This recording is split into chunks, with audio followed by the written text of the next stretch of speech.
Hello, welcome to Jason the Old Millennial. My name is Jason, speaking here in my basement in the great state of Kansas.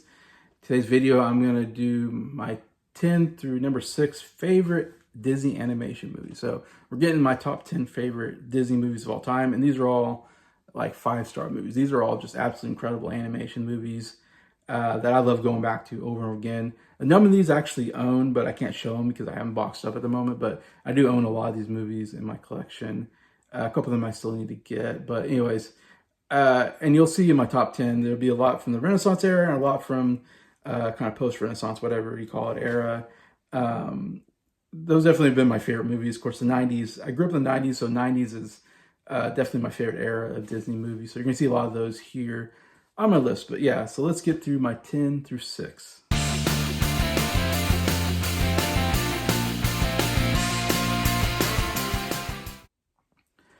Hello everybody, hope everybody's doing well here on a Friday afternoon. Yep, getting back to talking about my favorite Disney animation movies. Big fan of Disney animation since I was a kid. I watched so many Disney animation movies. Of course, my top 10 is going to be a lot of the movies I grew up watching in the 90s. That Renaissance era is definitely the best era where every movie was really good. So you're going to see a lot of those. And then I think I don't know what now, I always forget what this is called, the era. They kind of brought back the musical animation movies, and that era is really good as well. I don't know, it's not post-Renaissance, it's like right after that. I always forget what you call that era. But anyway, so you can see a lot of movies in those two eras are definitely the two best eras for me in Disney. Definitely the more recent eras, the 90s, and then the, 2010s maybe is like the best eras. So yeah, so I'm talking about a lot of those movies on my list here. So and I have a lot of these movies on DVD, but I don't have them out because I boxed them up. They're in boxes right now. But anyways, number 10th favorite Disney animation movie is going to go to Mulan. And this movie could even be higher. It's hard. These couple movies here, 10 through 6, whatever, it's like, man, these are all so good movies. It's hard to really put them in their place, but I put Mulan here, and I saw this in the theater, and yeah, really liked it. It's a really good story of this, Mulan, this Chinese girl who China is going to war with the Mongolians, I believe, or are attacking, and so they call every male to like go into the army. Every family has to have at least one member join the army, and Mulan's the only girl in her or she's the only child in her family, and she's a girl. So the only male is her father, who's old. And so he's going to have to join the army. She, of course, doesn't want her father to join because he's old and he's, doesn't really, it wouldn't be much use for him to go. So she pretends to be a boy and joins the army instead. Has to hide that she's a girl and all that. And anyways, and trained to be a soldier. And she is joined by a kind of a spirit, the family, like kind of spirit guide, played by this dragon, played by Eddie Murphy, and Wushu, I think his name is. Definitely my favorite character in the movie, funniest character in the movie, and yeah, I really love this movie. Really loved it when it came out in theaters. Man, was a huge fan of it. A couple of reasons, of course, and one was very funny. I think Wushu is such a funny character. I love his, cursed on you, cursed on your cow. But he's talking about the horse, but he called it a cow. There's some great lines like that in there. And the fact that he's like trying to pretend like he's like really good, but he's actually not that powerful of a spirit. And he's kind of a little bit bumbling in a way. Mulan herself is a great character, and I like the 3 friends she makes. They're fun characters as well. The guy that's like the romantic interest, the general, is also really great. and all the training stuff is great. And the villain's pretty good. He's not one of the most memorable villains, I feel like. He's scary looking. He's very, vicious. He's not. He doesn't have much of personality compared to like some of the great Disney villains. Still, there's some good stuff like that last fight scene where he's trying to assassinate, I think, the emperor or whatever, and they're trying to protect him. Great scene overall. The other thing that I love about this movie is the music. The music, of course, again, this is its Renaissance era. The music is so good. Um, I don't know if this might be Alan Menken again doing the music, but man, I love of course, you have the big song. It didn't get nominated for anything, I don't think, but the big song was the Mirror, whatever, something about a mirror. Anyways, was big. But my favorite's probably always going to be the training when the guy's training, played by what's his name, Osmond was singing, was the guy playing kind of the, I say general, whatever, that was training all the soldiers. And the I'm gonna make a man out of you, whatever, that song. I didn't do the song right, but that song is so good when they're training and he's talking about making a man out of them. Man, great song. But yeah, overall, some really great music, some great songs, a good premise, and very funny movie. But yeah, Mulan, great, at number 10 here. Number 9, I got Tarzan, which came out, I think, it was, Tarzan, I think it was like the last of the Renaissance movies. It came maybe right after Mulan, pretty close to it. This is another movie, of course, I saw in the movie theater, as I've seen all these Disney movies in the theater. And this is a classic story. We've seen this done so many times, the story of Tarzan and Jane and all that. But this is a really good, of course, it got the Disney thing where you got talking animals and everything. Unfortunately, you got Rosie O'Donnell doing like the friend, the gorilla friend, which sucks, but still doesn't hurt the movie too much. First off, the animation is so good in this movie, I think. One of my favorite things about this movie, why I put it up here at number 9, I think, is there are two scenes that just absolutely incredible animation-wise, I think, or the way the camera moves. And it's when it follows Tarzan as he's running through the jungle, and he's swinging on vines, and he's jumping on trees, and he even slides down a tree like, he's sliding down like a skateboard kind of thing. He does a lot of that. And there's a scene where I feel like when he first becomes like an adult, when you first see Tarzan as an adult, and the camera follows him as it's like going up and down through this, incredible. Like, I still watch it today and go, wow, that is really cool. And then at the very end, they do the same thing, I think, where he's going through the jungle, swinging into the, it's like, I still like, how did they do that? That is pretty cool animation, or I don't know, cinematography, whatever you want to call it. Some of the stuff I've never seen in other animation movies. And obviously it's a classic story. It's a good story. Tarzan, thinks his, again, gosh, what a heartbreaking story. The beginning, man, it just makes me cry. Like every time I watch it, it's just so heartbreaking. First, I mean, you got Tarzan, and you got that great song at the beginning where Tarzan and his family are land into this island, whatever. And then this tiger kills his parents. And again, parents always die in these Disney movies. But man, and he's left as a baby. And then you got the sad story of, I forget, Kara, I want to say, or whatever, or, the Glenn Close, who plays this mother, and she's married to like the big gorilla, who's like the main gorilla, chief gorilla of this group. And she loses her baby to the tiger, kills her baby. Oh my gosh. I still shocked that happened. I'm like, wow, they're really going for it in this movie. And then her rescuing the human baby and bringing it up with the gorillas, and the father who never accepts Tarzan as one of them, and Tarzan always has to prove himself, and always, all that. That's a good story arc there between those two. And then him finding two human beings and then realizing he's a human being and what is a human being, and him kind of discovering that is really great. And then I think Clayton's the villain. Actually, really good villain. He seems like just a regular hunter guy, but then at the end he turns really kind of evil, trying to kill all the gorillas or capture them, whatever. Kind of a brutal ending to him too. I mean, I remember seeing that and going, wow, ugh. Like, wow, they don't show it, but they show it kind of in shadow. You kind of know what happens to them, and you're like, oh man, that's kind of dark. Anyways, but also one of the great things about this, why I put this at number 9, probably just a little above Mulan, is the music. It's so incredible, and this is Phil Collins doing the music, and I love Phil Collins' music, and it is so good in this movie. Oh my gosh!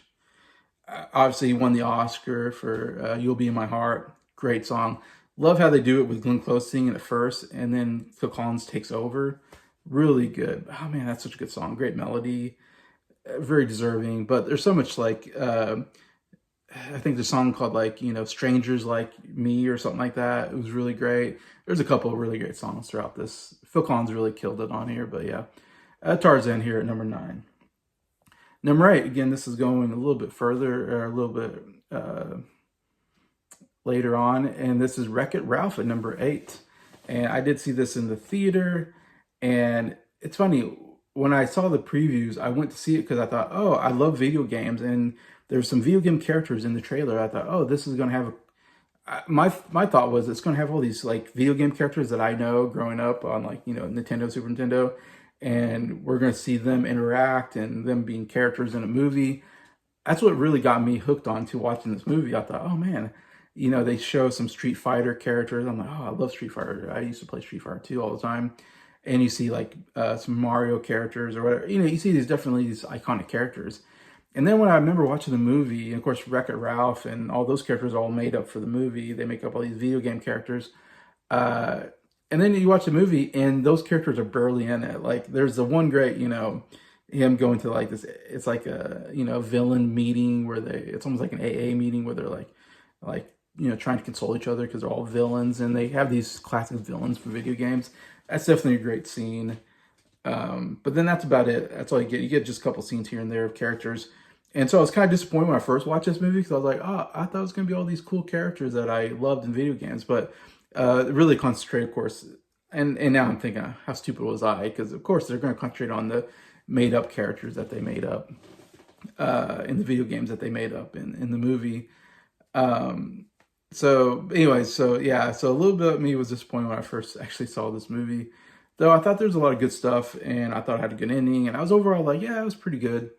I didn't really fall in love with this movie until recently. I feel like I rewatched this movie, and I have it on Blu-ray, and I rewatched it, and I was like, oh, man, this story is so good. Like, I forgot how good the story is, and it is got some good humorous moments, and it's got just amazing end. I love the ending is great, and the ending song is good too. I love the song at the end.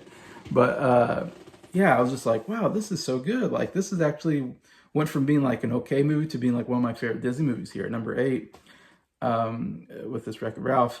Yeah, I love the story of him being a villain in the video game. And I love the world building that, after the video games are shut off and they all kind of hang out. Like, I love that. Kind of like they do in Toy Story and other movies where like they have their own communities and they do meetings and they have, get-togethers and parties. And I love that. I love the idea that video games, after you shut them off, I love the imagination of what are the video game characters doing when you turn off a video game? That's such a cool idea, that the kind of, the way they developed all that and how they travel through different video games. And there are certain rules that you can't break. And yeah, great world building. That's partly why I love a good world building movie like that. But yeah, I really love the main character. John C. Reilly does a great job. I believe it is as Ralph. Is great, and his whole crisis of wanting to be a superhero, wanting to be appreciated. He really just wants to be appreciated. Feels like he's never appreciated. He's been the villain in this game forever, and they're getting like an anniversary party and everything, and nobody invites him because he's the villain. He's like, man, I'm never appreciated because I'm the villain, and I was made a villain. I didn't choose to be a villain. I was made to be a villain. So, and his whole quest is to try to get this gold medal, to try to feel like, hey, if he has a gold medal, maybe people appreciate him. Yeah, it's kind of a cool story arc for him. But then, of course, the main part of the story is when he gets into the video game with racing, the girls that race, and he meets Penelope, and then they form that, friendship. It's kind of the core. I will say I'm not a fan of Penelope. Sarah Silverman, I think her name is, does the voice, and it's a very annoying voice. The whole voice is the whole character is kind of annoying, but again, I still love the movie. It doesn't kill it for me, unfortunately, but I still wish that I wish they did something better with that character. But anyways, I love the whole arc there. I love the villain, and the twist is so good. Oh my gosh! And I love how they they give you that information that going turbo, and you're like, what's going turbo? They talk about that before you even know what it means, and your whole movie, you're like, what's? And then they reveal what it means to go turbo, which is to go into another video game, and then you ruin that video game, and you won't leave that video game because your video game got shut down or something like that. And this guy Turbo did that, and so we kind of get those bits early in the movie, and then it comes at the end of the movie where we go, oh, the villain. When you reveal who the villain is, you're like, oh my gosh, now this all makes sense. I thought that was great. Great villain. I love. I'm gonna forget her name, but there's a character who comes from like this very shoot 'em up video game, shooting aliens, and she's this tough girl. I love that character. She has some of the funniest lines. Her kind of stuff. Really tough dialogue. Military dialogue, whatever. And she was given the saddest backstory. Her character. And all that. It's great stuff. Love the characters. Love the whole story. Love how stuff they introduced at the beginning of the movie come to, be a big plot point at the end of the movie. I thought that was really well written. Great characters. I thought that, yeah, the ending was so good. Like, I really believed in that friendship and all that, and how he kind of, and just the character arc of Ralph and how he kind of comes, in terms of being a villain is okay. That's his lot in life, and he makes the most of it. I don't know. There's some good stuff there anyway. So, but yeah, Wreck-It Ralph at number 8. Number 7, I don't know. This is the most underrated movie. This is a movie that really, I was not expecting to be this high. And the more I watched it, the more I was like, man, this is such a good movie. I can't believe this isn't considered one of the classics. And that is Treasure Planet here at number 7. And this came kind of post-Renaissance. This came after the Renaissance. And it's kind of this era where the movies aren't as reviewed, what's the word? They're not thought of as much, I think. And I feel like they kind of came and went. We don't talk about them as much. And the best one of those is Treasure Planet. Came in like early 2000s, I want to say. And I didn't see it in theater. I remember it kind of coming out. But for some reason, I never went and saw it in theater. And I only caught this on, later, renting it or something. And I thought it was like pretty good. I was like, yeah, this was a pretty solid movie, like better than I expected. And then I rewatched it recently, and I was like, wow, this movie is so good. Like, it's actually one of my favorite movies now. It's at number 7 on my list. It really shot up for me. And it's 2D animation. It's like towards the end of the 2D animation where they went from 2D to, I say 2D to computer, animation. But man, it's a great looking movie. I think animated wise, great animation. I love the look of the movie. And it's, of course, Treasure Island. It's Treasure Island, but it's futuristic, so it's Treasure Planet. And I like Treasure Island as a story. I've seen many variations of the story, and I've always kind of enjoyed the story. The whole, the kid who has a treasure map, and his dad used to be maybe a sailor or something like that, and then he goes on this adventure, and the chef is actually the pirate that they're, in the Treasure Island. It's, he has, I think, he has the peg leg or something, or has a patch over his eye. Here he's a cyborg, which is a really cool idea to do a futuristic, and I'm forgetting his name now. It's a famous pirate. But it's kind of like the pirate. Like, if you watch the old, like, Disney 1950 movie, whatever it was, of Treasure Island, like, the actor who played the main pirate, that's like every pirate is based off of that pirate. That's kind of where we get the idea of what pirate. I mean, pirates probably really weren't like that, but when we think of pirates, we think of the guy with the patch over his eye, with the, bandana, with the parrot, with the peg leg. That all comes from Treasure Island, basically. But anyways, yeah. Yeah, I love the overall story arc. I love and what's great about everything. Like, I love Muppets. Treasure Island is really great as well, and I love this version as well. But the best part of the story is that he gets on this boat, and he kind of gets he has to kind of to help out on the boat. He has to kind of be his assistant, this pirate, but they don't know he's a pirate. They think he's just the chef, and the chef doesn't really want him around either. But then he starts showing him around the boat and all this, and they kind of form this friendship, and it works in every aspect I've seen the story. That's the best part of the movie, is that like they come this kind of reluctant relationship, kind of father-son relationship that these two people have, and then the reveal that the chef is actually a villain pirate is so good, and that he's kind of evil in some senses, but then he's not all evil. There's some, good in him, because he does generally really like the main character, which I wish I remembered all the names. I could do better at talking about him. I want to say his name's like Will or something, the main character, the boy. And I don't know, I really love that friendship that those two have, and they do such a good job in this movie as well. Uh, and there's some great moments of montages of him like kind of mentoring him on the ship. And we get this great Goo Goo Dolls music, which I didn't remember Goo Goo Dolls did the music. But again, I love when like Phil Collins or the Goo Goo Dolls or some, artist does Elton John, when they do the music, they do a good job. And I love the Goo Goo Dolls music. Some really good songs here, in fact, and some good animation and just a really good story. And I love the idea of it being futuristic and all that. I think really works for the movie. And yeah, what can I say? I think it was a really, really good movie. Definitely, like I said, very underrated. Definitely one, if you haven't checked out, definitely check out Treasure Planet. Or if you haven't seen it in a while, watch it again. It's so good. One of the best of that era for sure. And yeah, it's here at number 7, Treasure Planet. Number 6 is definitely a movie that is having a lot of nostalgia for, and that is Aladdin. Aladdin here, number 6. This I saw in the movie theater. This is like one of the first movies I ever saw in the movie theater. It's the first Disney movie I ever saw in the movie theater, and this came out, what, 92? So I was like only like, maybe 9 years old at most, 8 or 9. So I was pretty young, but man, I remember this being, man, really was excited to go see this movie. It looked so funny, the trailer and all this, and Robin Williams as the genie looked so good.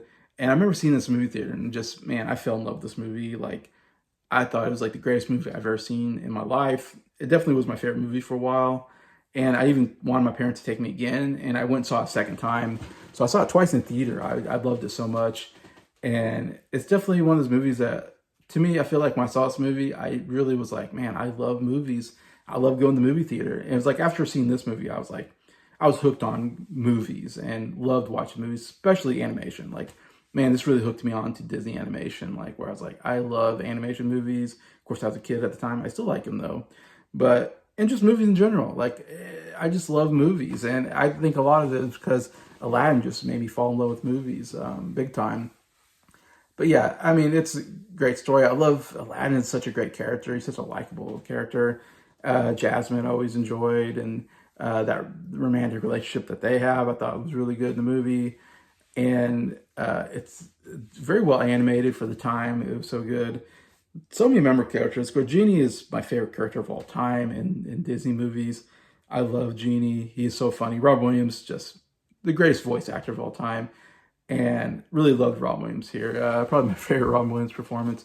But it really captures Robin Williams, and Genie is such a great character for Robin Williams because he can just riff on different characters, and then they can animate the Genie because he's magic to portray those characters that he's just improvising on the fly while he's doing the voice acting, and it works so well. Such a great, just perfect casting for a perfect character, and Genie is so funny. Love him, but also love the friendship that they have. Again, great friendship between Genie and Aladdin. Was really kind of helped the movie. Also, one of the greatest villains I think of all time, Jafar. Oh man, what a great villain! And at the end, when he comes like all powerful and they have to fight him, really good stuff there. I mean, even Iago is great, and you got Boo and the carpet. I mean, it's all so good. And again, Alan Menken just killing it on music. One of the great, songwriters in history. Um, Absolutely love, of course, the Oscar-winning song.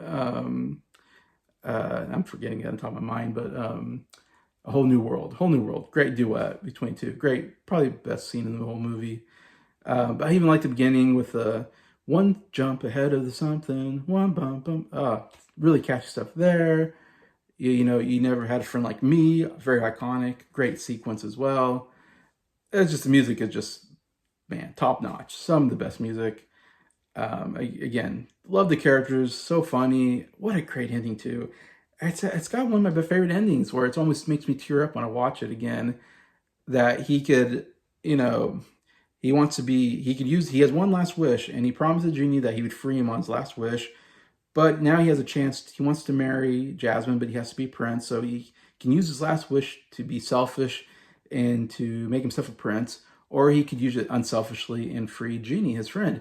And when he frees Genie, and Genie's like, "What? You freeing me?" And he hugs him at the end. Oh, it's really kind of emotional. I can still get emotional when I watch it. Um, but yeah, I love that last part.